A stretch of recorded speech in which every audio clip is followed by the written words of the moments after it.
ठाकरे गटाच्या उपनेत्या सुषमा अंधारे सध्या आपल्या संपर्कात आहेत। सुषमाताई, अत्यंत संवेदनशील असं हे प्रकरण होतं आणि त्यातल्या मुख्य आरोपीनं गोळ्या झाडून घेत आत्महत्या केली, त्याचा मृत्यू झालाय। कसं बघता तुम्ही याकडे?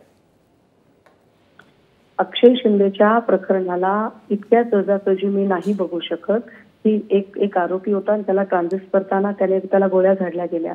इतकं सहज सोपं मला नाही वाटत। मी पुन्हा आपल्याला सांगितलं पाहिजे, हैदराबादच्या बलात्कार प्रकरणाची आठवण करून दिली पाहिजे। यातल्याही 4 आरोपींना ट्रान्झिट करतानाच नेमकं एन्काउंटर झालं होतं। या 4 आरोपींना एन्काउंटर कसं काय झालं, त्याच्या मागचे पुढचे सगळे तपासाचे धागेदोरे संपवून टाकण्यात आले होते। अगदी त्याच पद्धतीने आता अक्षय शिंदेचं सुद्धा एन्काउंटर झालेला आहे। पोलीस जी स्वसंरक्षणाची स्टोरी सांगतात, ही स्वसंरक्षणाची स्टोरी किती खरी किती बनाव हा पण विचार केला गेला पाहिजे।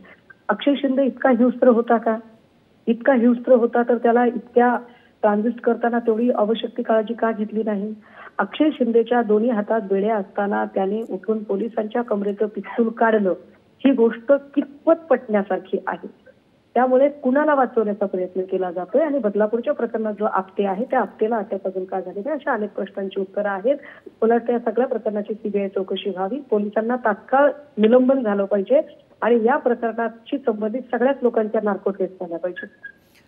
ताई, या प्रकरणी आधीच पोलिसांवर ताशेरे ओढण्यात आले होते, दिरंगाई झाली होती खरं तर हे प्रकरण नोंदवून घेण्यापासून। तेव्हापासूनच पोलिसांची भूमिका संशयास्पद असल्याचं पाहायला मिळालं होतं आणि त्यात आता हा प्रकार। त्यांनी आपला कॉल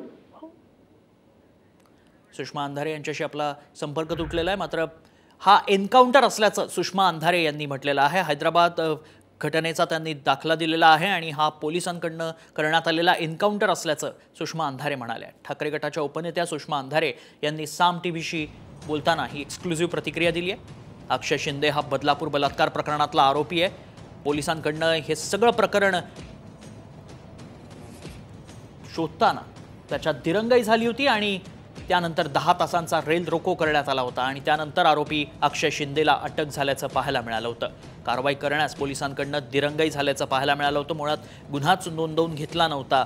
त्यानंतर हे सगळ्या प्रकरणानं उग्र रूप घेतलं आणि 10 तासांचा रेल रोको करण्यात आला होता।